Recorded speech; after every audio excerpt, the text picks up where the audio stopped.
अच्छा, आप देख रहे हैं देश न्यूज का खास कार्यक्रम ब्लैक बॉक्स। आखिरकार क्यों महिला जज मांग रही हैं इच्छा मृत्यु। मैं ये लेटर बहुत दुख और निराशा के साथ लिख रही हूँ। इसका मकसद मेरी कहानी बताने के अलावा कुछ नहीं है। मैं अपने गार्जियन यानी कि चीफ जस्टिस ऑफ इंडिया से विनती करती हूँ कि मुझे अपनी जिंदगी खत्म करने की अनुमति दें। मुझे कोर्ट में अपमानित किया गया, बार बार सेक्सुअल हरासमेंट किया गया, ऐसा बर्ताव किया जैसे मैं कूड़ा कचरा हूं। मैं दूसरों को इंसाफ दिलाती हूं, मगर मेरे बारे में कौन सोचेगा। ये यूपी के बांदा की एक महिला सिविल जज के लेटर की कुछ लाइनें हैं। इसे उन्होंने 15 दिसंबर 2023 को चीफ जस्टिस ऑफ इंडिया के नाम लिखा। 31 साल की इस महिला जज ने जिस घटना का जिक्र किया वो 7 अक्टूबर 2022 की है। तब वे बाराबंकी में पोस्टेड थी। वकीलों की हड़ताल थी, लेकिन महिला जज काम कर रही थी। तभी कुछ वकील आए और बदसलूकी करते हुए कमरे की बिजली बंद कर दी। उसको धमकियां दी गई। मई 2023 में जज का ट्रांसफर बांदा कर दिया गया। जज और वकीलों ने जो बताया वो पीड़ित महिला जज की कहानी से अलग नहीं है। हैरेसमेंट के खिलाफ कार्रवाई तो बहुत दूर की बात है। कई अदालतों में आज भी महिलाओं के लिए अलग टॉयलेट और सीसीटीवी कैमरा तक नहीं है। आज के खास कार्यक्रम ब्लैक बॉक्स में हम बताएंगे ऐसे ही कुछ महिला जज की कहानी। पहली कहानी है बर्खास्त जज एलिजा गुप्ता की। सीनियर जजों और वकीलों के खिलाफ बोला तो 2 साल के बाद 4 बार ट्रांसफर हो चुके हैं। बांदा की महिला जज का लेटर वायरल होने के बाद राजस्थान में जुडिशियल मजिस्ट्रेट रही एलिजा गुप्ता ने भी एक लेटर लिखा। इसमें एलिजा ने सीनियर जज और वकीलों पर उत्पीड़न के आरोप लगाए। उन्होंने ये लेटर राष्ट्रपति द्रौपदी मुर्मू, प्रधानमंत्री नरेंद्र मोदी, कानून मंत्री अर्जुन राम मेघवाल और chief justice of India DVI Chandrachud के नाम लिखा था।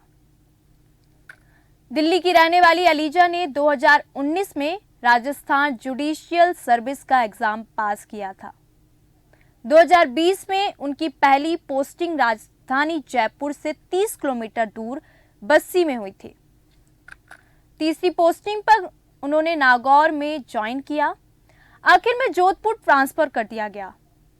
एलिजा बताती हैं कि बांदा की महिला जज का साहस देखकर मुझे भी बोलने की हिम्मत मिली है। राजस्थान में पोस्टिंग के दौरान वकील ओम प्रकाश कालूराम, महावीर बिश्नोई और चंद्रशेखर ने मुझे मेंटली बहुत टॉर्चर किया। मैंने इसकी शिकायत जिला जज और राजस्थान हाईकोर्ट के रजिस्ट्रार जनरल से की थी। उन्होंने भी कोई कार्रवाई नहीं की। उल्टा 2 साल में मेरा 4 बार ट्रांसफर कर दिया गया। कुछ दिन बाद नौकरी से ही निकाल दिया गया। एलिजा कहती है कि मैं अपने आसपास महिलाओं का शोषण होते देखती थी। मैं उनके लिए लड़ना चाहती थी, लेकिन ऐसा तभी कर सकती थी जब मुझे बतौर महिला अपने अधिकार पता होते। इसलिए मैंने कानून की पढ़ाई की। मेरी पहली पोस्टिंग जयपुर में हुई थी। वहां डॉक्टर ऋचा कौशिक मेरी सीनियर जज थी। उनके पति ओम प्रकाश वकील हैं। आपको बता दें कि उनके जो पति थे, करीबी प्रेम गढ़वाल का ट्रांसफर हो गया था। मैं उनकी ही जगह जज बनकर आई थी। ओम प्रकाश की मुझसे नहीं बनती थी, इसलिए उन्होंने कोर्ट में मेरे लिए माहौल बहुत खराब कर दिया था। मुझे तरह तरह से परेशान करते थे। एक दिन ओम प्रकाश ने गैराज में खड़ी मेरी कार लॉक कर दी ताकि मैं घर न जा पाऊं। मैंने ओम प्रकाश के खिलाफ पुलिस में शिकायत की थी। वे मुझे धमकियां देते थे, इसलिए मैंने पुलिस सुरक्षा भी मांगी थी। एलिजा बताती हैं कि नागौर का माहौल तो और बुरा था। 2 वकील थे, एडवोकेट कालूराम और चंद्रशेखर। उन्होंने भी मुझे बहुत परेशान किया। एक दिन मेरे चैम्बर में घुस आए और बदतमीजी भी करने लगे।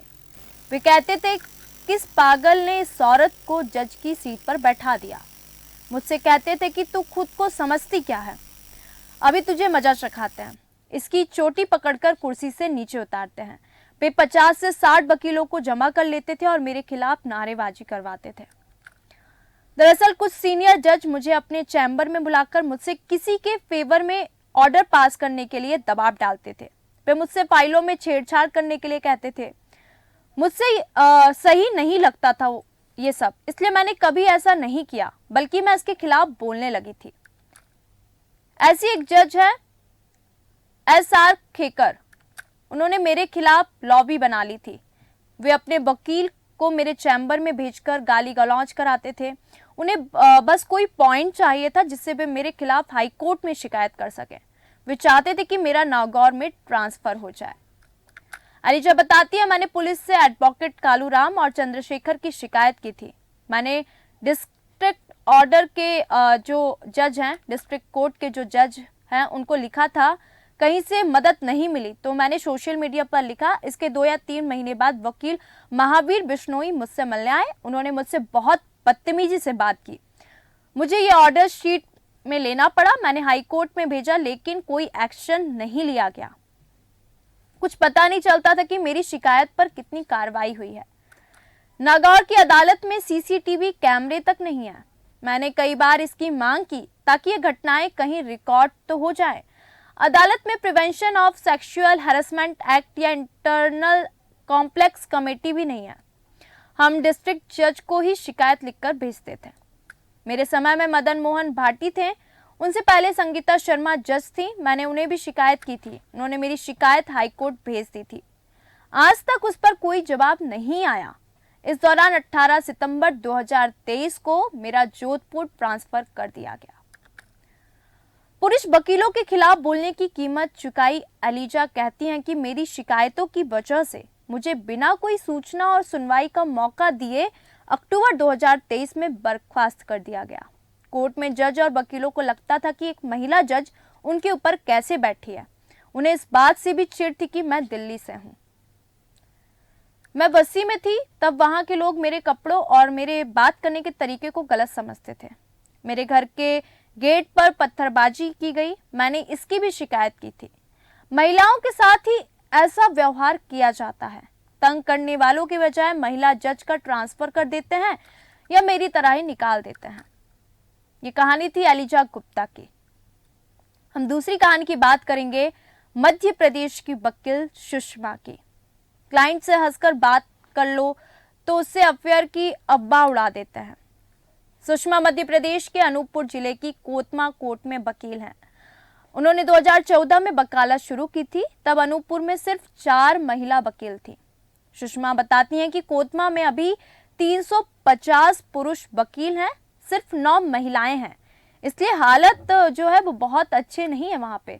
एक बार एक बुजुर्ग वकील ने मुझसे कहा कि मैडम आपका फिगर बहुत अच्छा है, आप इसे कैसे मेंटेन करती है। मुझे ही बोला गया कि क्या तुमने अपने क्लाइंट की पत्नी की जगह ले ली। अगर मैं अपने क्लाइंट से हंसकर बात कर लेती थी तो ऐसी बातें होने लगती थी कि मेरा उसके साथ चक्कर चल रहा है। हम सिर्फ बोलकर ही उनका विरोध कर सकते हैं। मैंने कोर्ट में prevention of sexual harassment act के लिए बात की थी, लेकिन जज ने कोई इंटरेस्ट ही नहीं दिखाया। महिला वकील के तौर पर हम लोग कई मुश्किलें झेलते हैं। पुरुष वकील हमारे साथ भेदभाव करते हैं। शादी के बाद चीजें और मुश्किल हो जाती हैं। अगर किसी वकील की पत्नी भी वकील है तो वो उसे वापस इस प्रोफेशन में नहीं आने देते हैं। तीसरी कहानी है दिल्ली की वकील आरुषि मिश्रा की।